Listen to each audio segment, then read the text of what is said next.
Welcome to your local community education podcast, where you can make a difference and be heard. Each week, get updated on current local, state, and national educational news.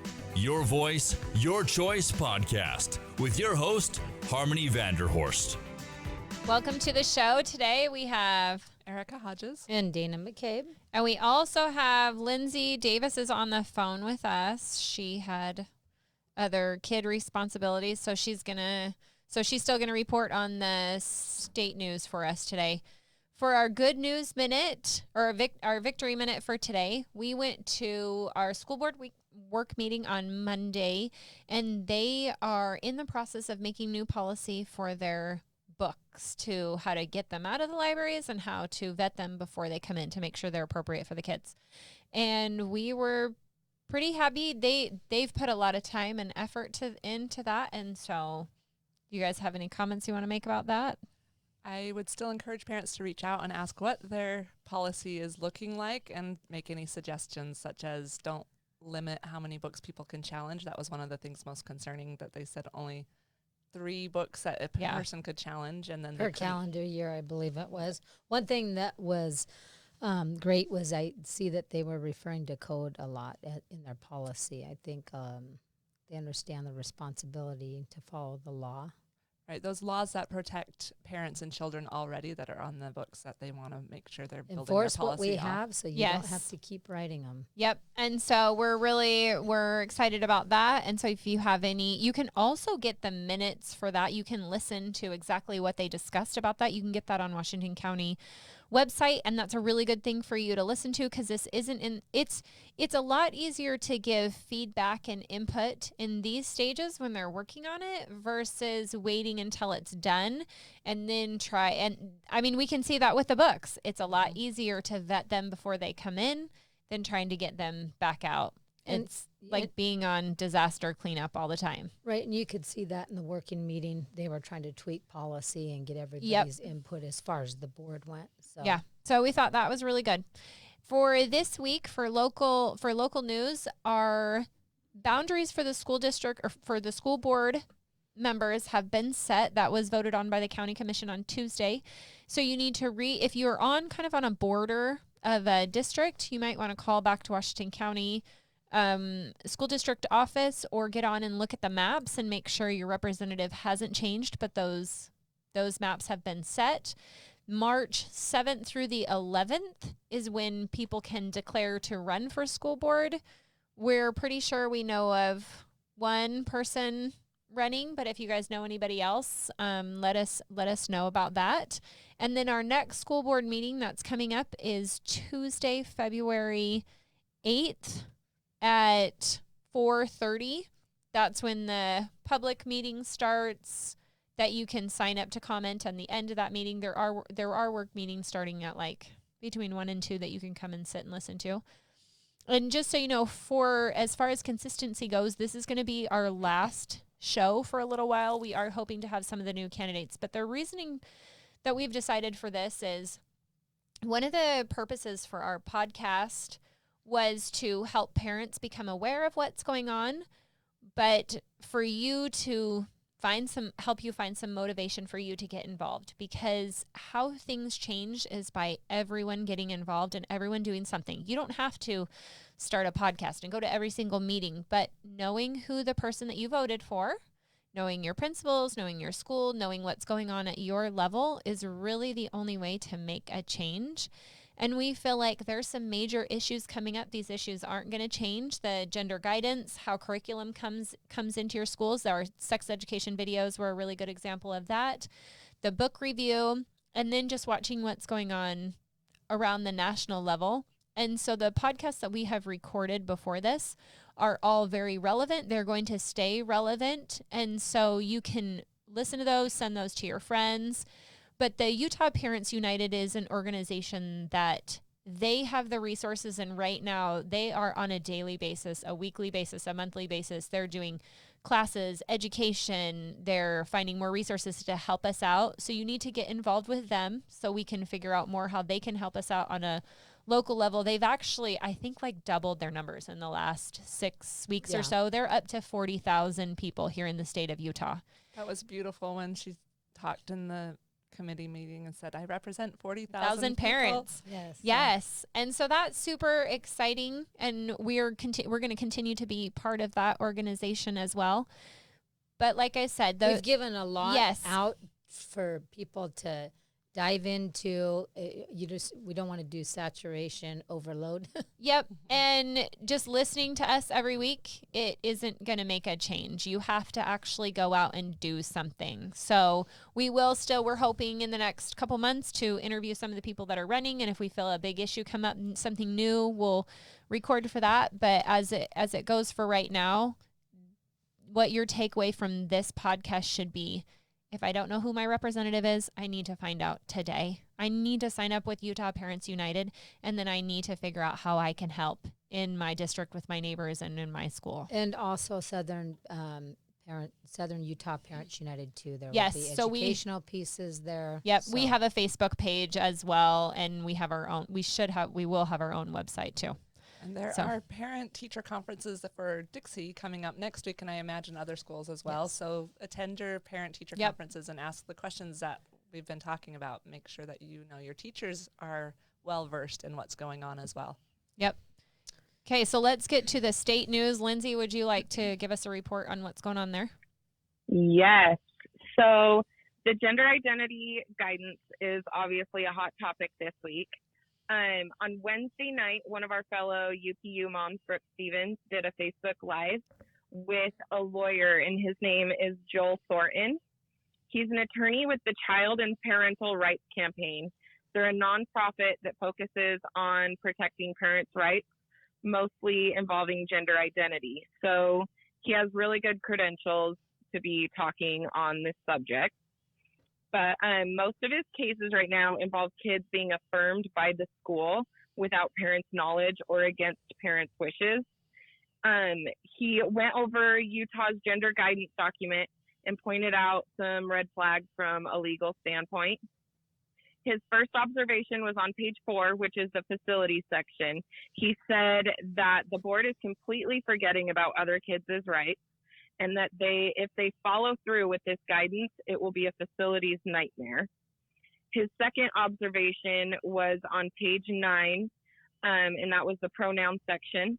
The document states an educator refusing to refer to a student by an agreed upon alternative name and or pronoun can be considered discriminatory conduct, which is false. The government cannot compel speech, which our school system is the government.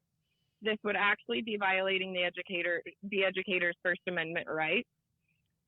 He explained that most school districts are taking Title VII, which is employment law, and applying it to Title IX.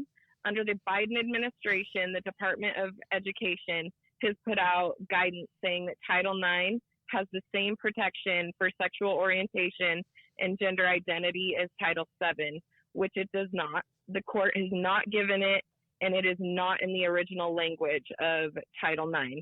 Congress has actually tried to add the language to Title IX, and they've been unsuccessful.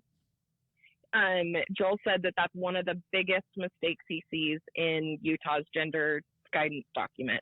Well, and a lot of teachers, a lot of teachers feel like they have to comply with that. They don't know or understand the law, but they're instructed by their school that they need to just follow the pronouns that the students say they want, or the teachers.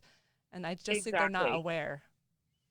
Yeah. So I thought that was pretty interesting because I watched all the standard and assessment committee meetings with the USBE's legal counsel, and that's exactly what they're basing our document off of. Was they were crossing over Title VII to Title IX.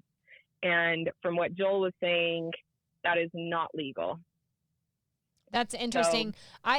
So we could actually talk about this for like an hour, but I watched that video before I got here too, and we're going to put the link. Actually, it is on our Utah Parents United Facebook page. It's about an hour long, It is well worth your time to listen to that, and we are going to send it to each one of our representatives. But the more parents send over that video, the more likely our school district is to watch it, because there's so much stuff in there, so many situations. It's so good.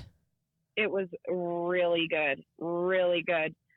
He pretty much just ended it with saying, why is the state board even engaging this in Utah of all places? This document does not need to be fixed. It needs to be done away with altogether, and they need to come out with a simple policy. Yeah, that instructs districts, right, to do their own thing and do what's appropriate in their area. Yep, exactly. And he actually, the nonprofit that he worked for, they have a guidance that they've came out with, because from what I understood from the video, they have actually represented the transgender child as well. Yeah. So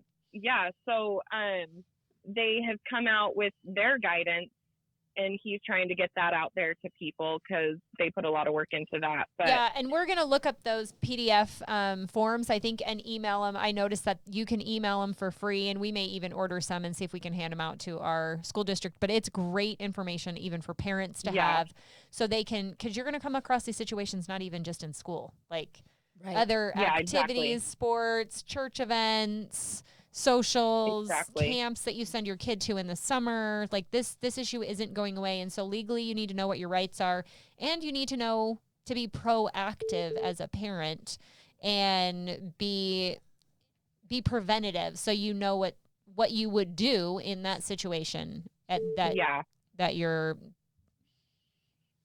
you're given. Sorry, my husband keeps calling. This kind of plays into a story that broke today out of Florida with the 12-year-old girl attempting suicide, and it had to do with the school district keeping, helping her, putting thoughts in her head about the gender, and it's a big case. I will tell you this, that was on, I believe it was on most of the mainstream. He actually talks about that. Yeah, he does. He actually talks about that case in his I'm just going to preface that. I'm not going to tell the whole story. Parents need to watch that, because what he prefaced it was, this is a good, normal family. They have a mom and a dad that's home. The dad works from home. It sounded like they were religious, good people involved in their kids' lives. And what happened to them and their child was horrifying. It's criminal. It is horrifying. And there are lawmakers in D.C. now that are calling on the administration to clarify that the requirements with Title IX and the Family Educational Rights and Privacy Act, otherwise known as FERPA, with respect to school districts and policies, proliferating efforts to conceal vital information from parents about minor children. And I think with that story breaking, so just a little, I'll give you a little cliffhanger. Yeah. The girl tried to hang herself twice in the school bathroom at school because of things that were happening at school and that weren't said at home. So, but you guys, parents need to go watch that video, and you need to find out what exactly that's all about. And we are going to, Lindsay, is there anything else you wanted to tell us? I just wanted to tell everyone, I pretty much wanted to plead and beg everyone to get on and fill out the gender guidance survey that they have for the document. I'll put the link in the comments of this episode, but I'll also have it on our Facebook group page, Southern Utah Parents United. Okay. But please get on there and fill it out. Yep. And it was on our last week's video. I linked it, and there is a UPU Google Doc that everybody should go through first before you take the survey that the USDE It explains it a little bit better. Yeah. Agree. So thank you. Okay. Thank you, Lindsay. I'm going to go watch some soccer, guys. Okay. Have fun. We'll see you. Bye. Bye. Okay. We're going to give Emily Daly a call, and she is going to give us an update on what is happening up at the legislative session. Have you guys been watching any of the meetings? Been dealing with some different bills outside of education. Hello. Hey, Emily, you're on the air. How are you? Good. How are you doing? Good. So we got about 5 minutes. So give us an update of what do parents need to know about the legislative session right now? Okay, so now we're into the nitty-gritty of all the things. Bills are slowing down a little bit because they are going through really what the due process is. There is a reading specialist bill, which is EP012, that we think brings a little bit too much government control into our schools, and they would be creating a state reading specialist, and then they would require the schools to basically have a curriculum that the state decides, but curriculum really needs to be decided at a local level, right? So we're watching that one. We need to reach out to the bill sponsor, who is Ann Milner. And Ann Milner, Senator Ann Milner, she used to be the president of Weber State University. So we're hoping that we can have some good dialogue with her on that. Awesome. And then as far as the other bills, we are still working on a bill called HB60, and that one that is one that you wouldn't think that Utah Parents United would be involved with, but it is. It has to do with vaccine passports, and we just need to make sure that our families have the opportunity to work and still be able to make medical decisions that work for their families, and that's what this bill would be doing. There are some amendments coming out, some different language on that bill. Yep. So watch for that. And what part of the process is that one in right now? Right now, it's in Rules Committee in the Okay. House, so it hasn't received its standing committee yet, and that's kind of where it's stuck, because within Rules Committee there is some debate about the language and what this does, and I can understand the debate, because on one hand it looks like the bill could potentially be playing around like muddying up free market, right? But on the other hand, does free market get to have full access to individual privacy, right? Correct. Like those are the two debates. And Okay. my understanding is too that it's more of coming from the point of like a protected class. And I know the bill sponsor is Walt Brooks from down here in southern Utah, but I did see there are a lot of co-sponsors on that bill now. So There are 31 co-sponsors. So there is support, not quite enough to fully get it out of the House. But he's working really hard. I do know that part of the new language will remove immunization status as a special class, but then they directly address vaccine passports later on in the bill. So I'm interested to see what that language says. Is there something parents can do to support it, or are we just watching it just to see where it goes? I would say just watch it for now. Once it gets out of rules, we're really I would say we're 75% confident In that one. get out of rules. Okay. Today, what parents need to know is there are ups and downs on the hills. You win some, you lose some, you take 5 steps backwards, and then you take 8 steps forward, right? And today was a little bit of a step backward on a few things, but you just keep going. And I think it's really important for the parents to understand that is the process, that just because there's a hurdle doesn't mean it's the end. And if you just continue to sign up for Utah Parents United emails and watch our Instagram and our Facebook, then we will for sure let you know when your perspective will have the most impact, because we don't want to waste our parents' time either. Yeah. So that is about it for now. What happened to the one that I called and commented on the open public forum comment. Yes. So that one went through the committee. What happened with that? Yeah. So that one passed the House committee. Okay. And it's on its way to the Senate, but I actually just walked past the bill sponsor, and he was surrounded by county councilmen who did not favor the bill. Really? So, yep. Yeah, which is very interesting. Like, I think that's kind of a gutsy move to be an elected official and to openly disagree with having verbal public comment in your allowing meetings. people to have comment. That's crazy. Yeah. And tell me what the number for that bill, because people really need to follow that bill. Yes, they do. That bill is HB 135. Okay, So, HB 135. Yeah. So actually what parents can do is they can call their county council, and they can call, their county council, their school board reps, their whoever, and to say, I would really love the county council to put out a public statement in favor of this bill. As a constituent, I am in favor of this bill. So if you wanted to truly do grassroots, you could definitely put pressure on in a very respectful way. I have to make sure this is how we do things. And you just say, I think it would be meaningful to our community for the county council to put out a public statement in support of this bill. Okay. And I would definitely encourage people to find out more about that bill and all the ins and outs of it. Because being an American, you should be able to, in a respectful, like you said, respectful way, be able to voice your opinion when our elected officials are trying to change things. They're supposed to communicate with us. They represent us. It's kind of crazy that we're actually having to have that put in legislation.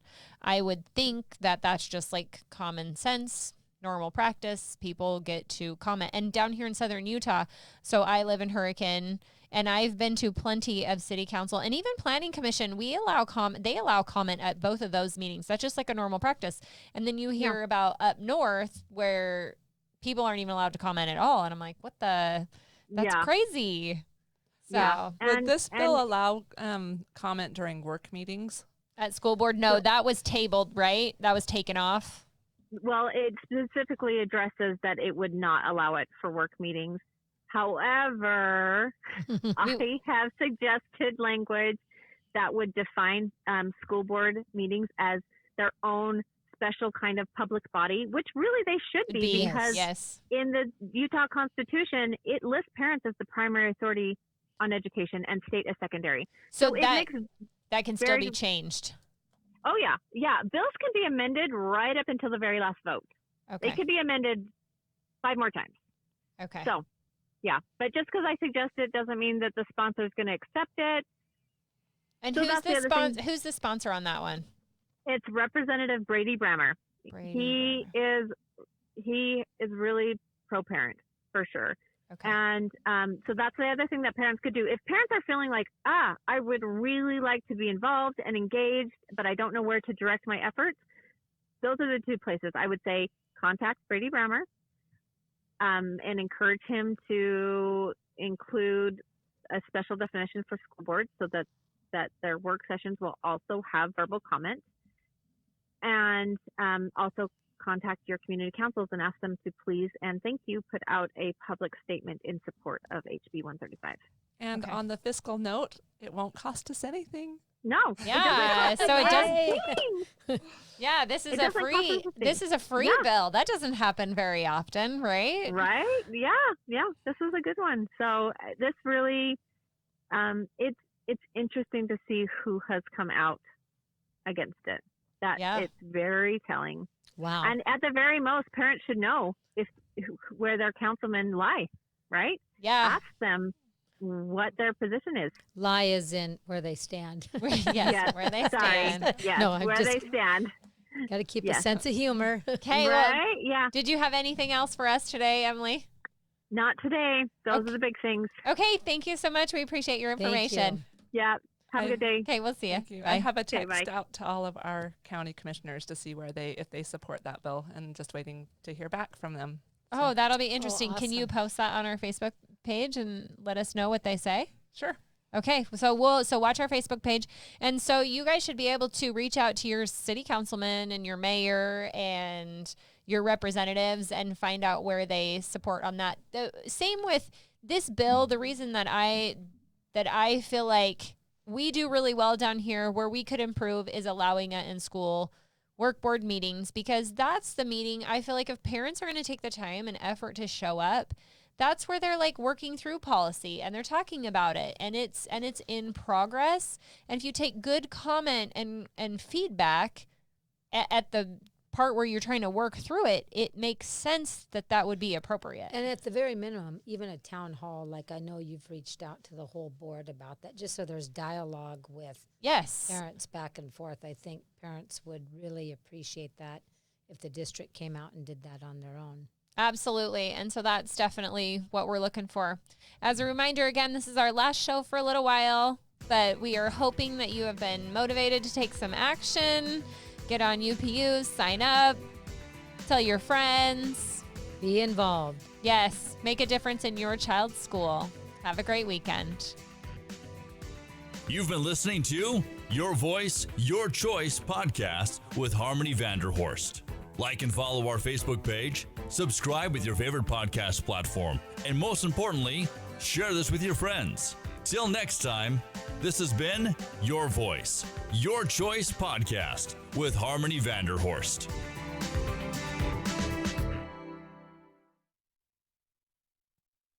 This has been a production from a podcast studio.